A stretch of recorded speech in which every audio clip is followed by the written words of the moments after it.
Hello, everybody. This is Julissa. Thank you so much, everyone, for coming back to my channel.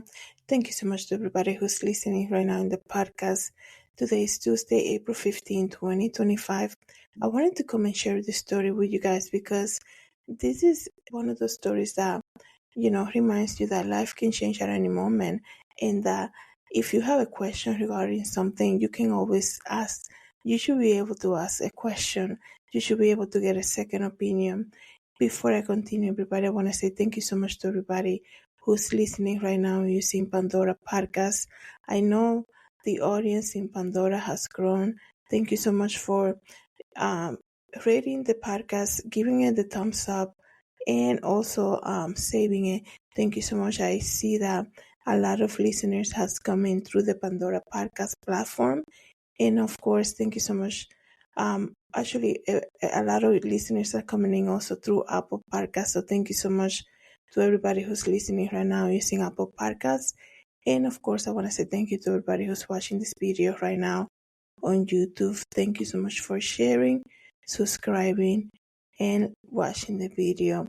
So, you guys, when it comes to the medical field, it's one of those things I think I feel like everybody has grown to always do what the doctor said.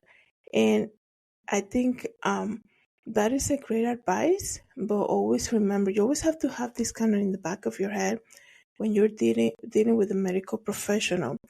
Throughout the years, we have seen that healthcare has changed dramatically, drastically, I guess you can say.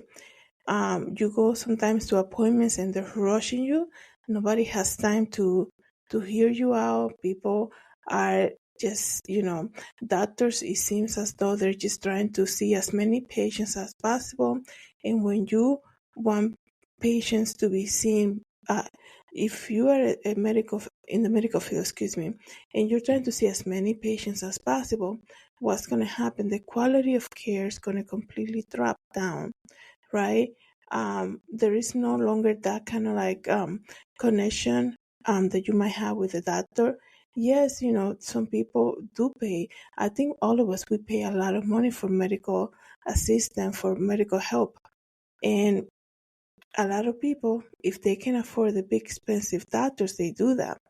But when you have to remember, my main point, what I'm trying to say is this: at the end of the day, believe it or not, I remember when I find this out, the medical field is also a business.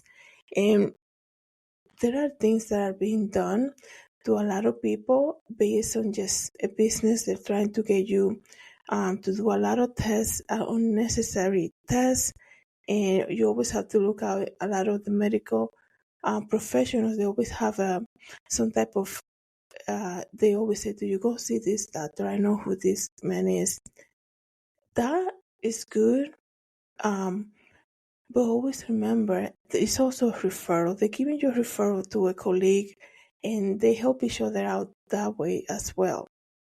Okay? When I'm saying all of this, of course, not every doctor is like that. We have great people in the medical field who are just after caring for a patient, trying to find the best remedy for whatever it is that the patient is going through. But throughout the years, like I said earlier, the medical field has changed. You see people, I remember going to doctors with my mom, and I'm like, we came for a couple of things. Can I just finish? It's just this rush of, what are your symptoms? 1, 2, 3. Okay, you're going to go to the pharmacy. I'm going to order you this. It's a quick diagnosis being done. There's no longer disconnectivity with the patient, and care, like the caring of something, you can see that is diminishing, right? They always, they rush into diagnosis, which can make the patient become stressful. And what happens when you're dealing with stress? Your body begins to react, right? So those are the things that you really have to pay attention. The reason that I'm saying this, the story that I'm going to share is about a 32-year-old woman who has her ovaries removed. And now the doctors are saying to her, I am sorry, we kind of made a mistake, right? She's 32 years old, like I said, from England, and she went through this complete let me I knew I was gonna mess that word up, and I'm already like scared to pronounce it. She had a hysterectomy, and this was due to a tumor on her ovary. But doctors later apologized when the biopsy shows that she actually had no cancer. Okay, when you go to a doctor's office and you're being diagnosed with something, ask as many questions as you want. And if you bring somebody with you to kind of help you to go through something, and they always want to be like, you know, there's no, when it comes to your health, there's no stupid questions. There's no like, I already told you this.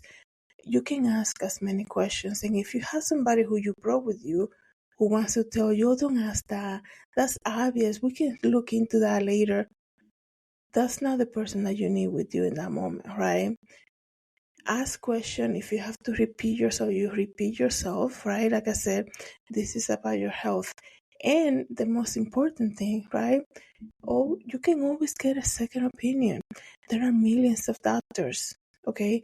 There are millions of doctors' offices anywhere, right?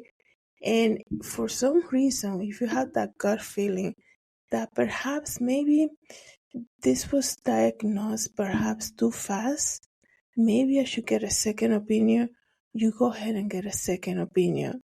And sometimes we like, we put on blindfolds and we're like, we'll just do whatever they say because they always say this is a family doctor. That's great. You can trust your family doctor because they've been in the family for so long. But you can also get a second opinion, okay?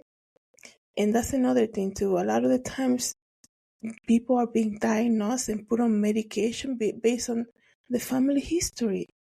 Like everybody is different, okay? And if you're a believer in Jesus Christ, you come to break generational things, right? So that's something that you have to remember too. They usually begin with your family history because they want to get ahead into, okay, this is the category that you fall into. But like I said, that's when you start to realize these people are so quick to diagnose without even doing any tests. And if you have to get a second opinion, you get a second opinion. So it says here that Rhian Bolin complained of abdominal pain and was later diagnosed with a tumor on her ovary. She underwent a hysterectomy, and I do apologize if I'm mispronouncing that operation name, that surgery name, I guess you can say. So she underwent a hysterectomy and had her appendix and the lining of her bowel removed. Doctors later apologized after realizing that she didn't have ovarian cancer and said tumors had been discovered elsewhere in her body. A woman is opening up about undergoing unnecessary hysterectomy after doctors mistakenly told her she had ovarian cancer. Telling somebody that they have cancer, you cannot imagine what people go through. They like that if you're not, it depends what kind of support system you have and what kind of faith you have in the Lord. That can actually cause you to develop something else because stress will show up somewhere, right? If you don't deal with it, it will show up somewhere, right? And it's just so sad that she went through this, but I feel like this is one case out of so many people. Out of so many, like the other day I was talking about another episode, I was talking about how somebody went for surgery and they actually operated on the incorrect leg. And it's like when doctors are doing surgery, there's one more, like more than one person there. It's not just the doctor with the patient sedated doing the surgery. Like there's other people. How can they operate in the wrong part of the body? And then now this person is marked for life. It's negligence. It's complete negligence. And it's unfortunate, but like I said, it happens a lot. And you have to have somebody to be advocating for you. And like I said, when you have a gut feeling about something, and not if it's a doctor or something, just trust that, okay? Trust that, because that could be an alert that, God is sending to you so that you can make changes and to realize that you're probably in the wrong place, right? So in September, this happened in September of 2024, and she went because she was dealing with the excruciating abdominal pain, and the scan came back clear, and her symptoms were initially dismissed as PCOS. And however, she was rushed to the hospital 2 months later when the pain persisted. Her stomach also started swelling so much that she appeared to be 9 months pregnant. Once hospitalized, a second scan revealed that she had a 25-centimeter tumor on one of her ovaries, which needed to be surgically removed. She works as a dental nurse and she went a full hysterectomy in December. She also had her appendix and the lining of her bowel removed after she showed signs of swelling. The mom of two had biopsies done in all three organs during the major procedure. Her surgery and recovery was difficult. I mean, mom of two. Imagine going through that and, having the children to care for too. She suffered from a buildup of fluid as well as sepsis. I mean, sepsis is very difficult. And she was put in a medical-induced coma at one point, so she almost lost her life. She said, we were told, well, her sister said, we were told our sister was possibly wouldn't make it through the night. Her older sister, Lindsay, said, and she said, our world fell apart in that moment. Thankfully, she pulled through. She was sent home to recover. But then her biopsy results came back showing no cancer was found in any of the body parts that they removed. Doctor believed she had endometriosis, which can sometimes mimic cancer on scans. So if we know that endometriosis can show as cancer, why, technology is so advanced. Why haven't they, instead of rushing to make this surgery, do like a couple more scans? Because like this article just said, this, what she had can also show as cancer sometimes, right? So why not do a couple more tests before doing this complete surgery on her? She did not have cancer at all. Can you believe how happy we were all? We cried, jumped for joy. The nightmare was over. That is, I like how they received that. And it says here, despite the exciting news, her symptoms soon returned. She went back to the doctor for answers.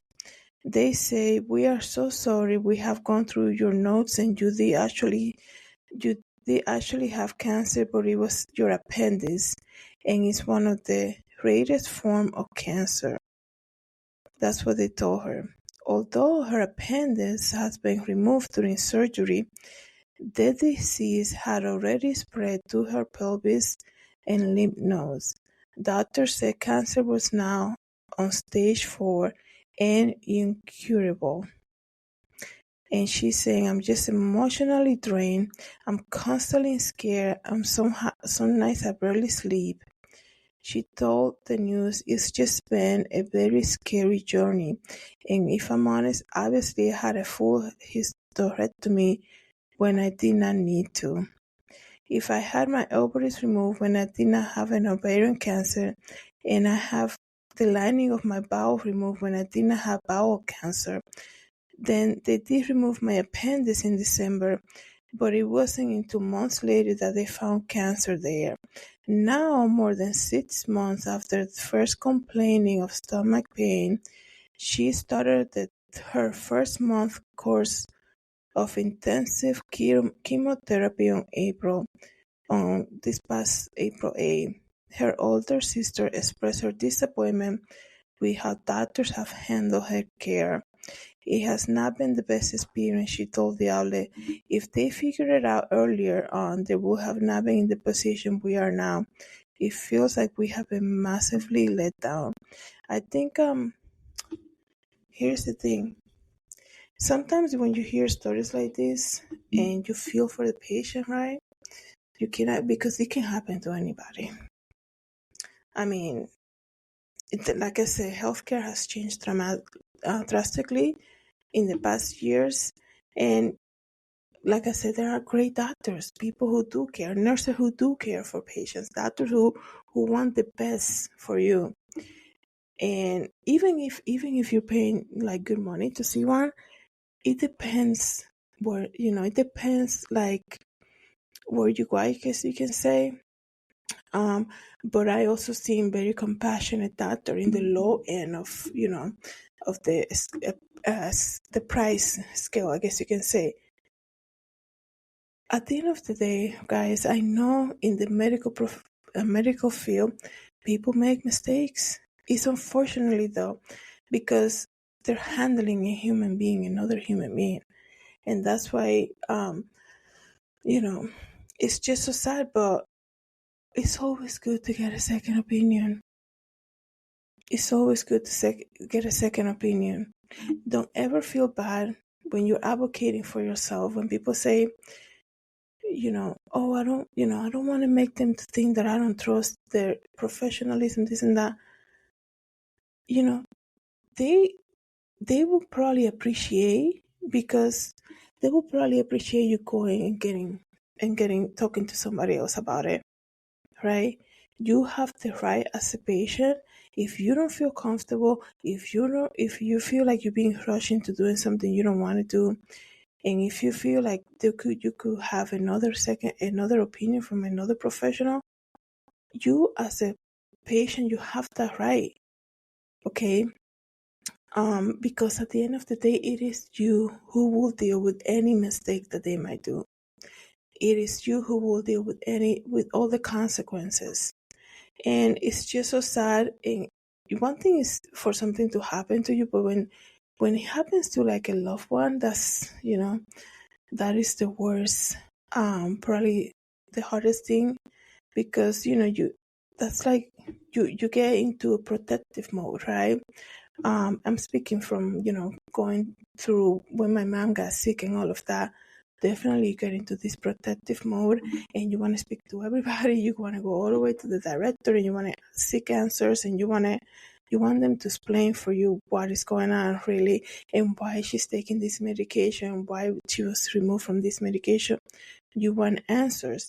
And sometimes I feel like we have been educated, I guess, as a society, to just do what they say, just follow what the doctor says. Let me tell you something. You do that, right? But you can also ask a second opinion. These days, they're just so quick to just give you something, and I feel like you always have to give it some time to see how the patient will react to something. Not every medication is going to work well on everybody, right?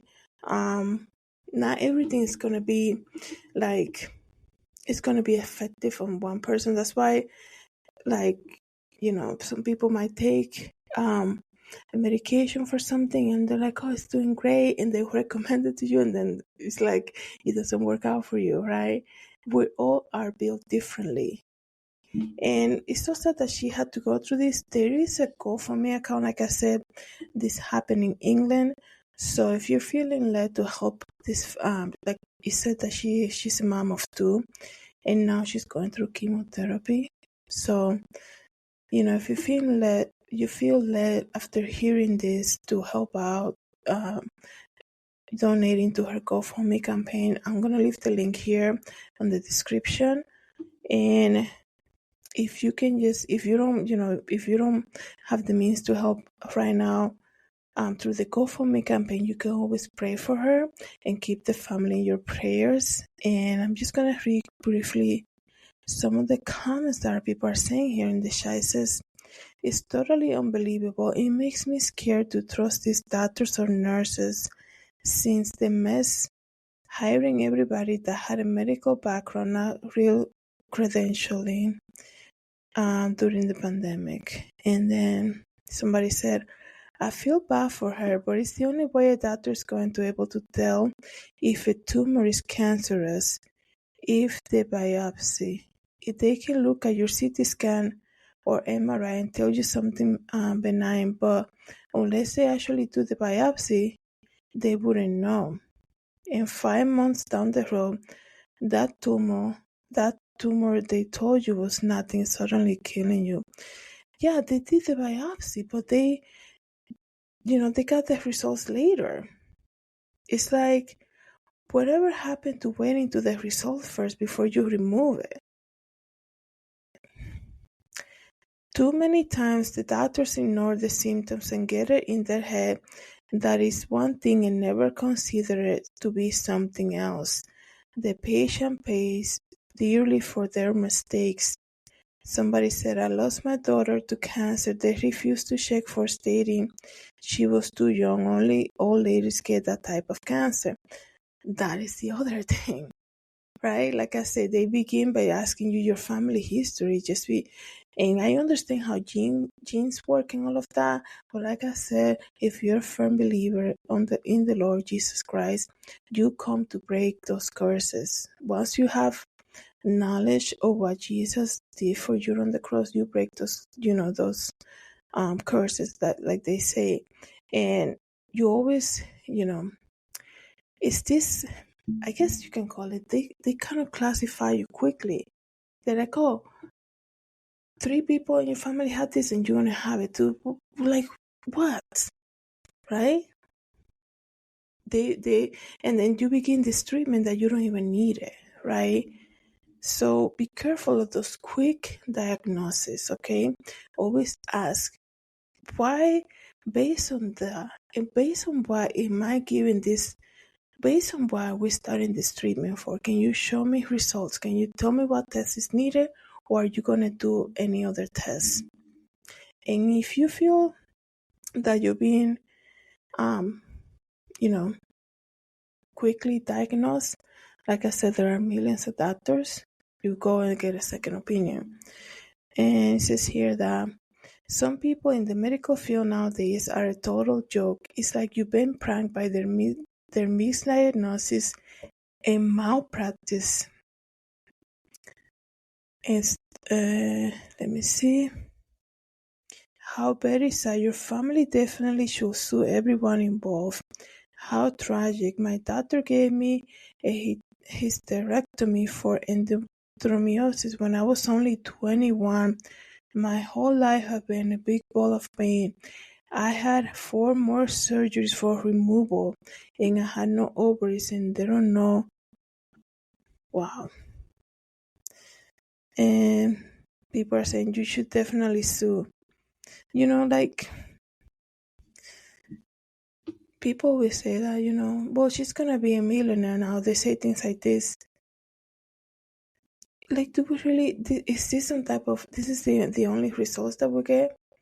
Why aren't there more like people supervising the doctors? I always wonder, like, who is the supervisor, right? We're so, like, at the end of the day, doctors, I know they do great work, but they are also humans, and they make mistakes, and they slack, and they get tired, and they don't want to do something. They're too quick to diagnose.